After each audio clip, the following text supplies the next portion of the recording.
The available rear seat media system is designed to keep those in the back seat comfortable, entertained, and maybe even quiet.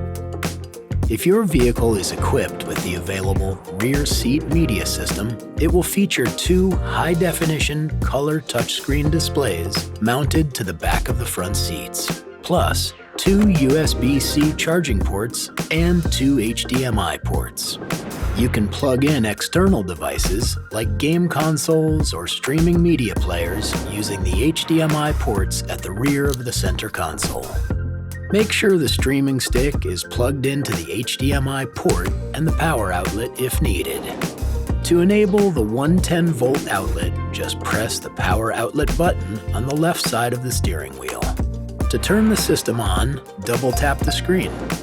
This will take you to the home screen where you can choose an available source. You can also use the Rear Media app on the front infotainment screen to control the back screens and select the inputs. Want to listen without disturbing others?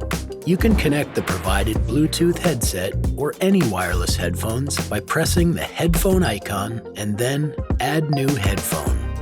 Set the wireless headphones to pairing mode and wait for the headset name to appear on the list of available headphones.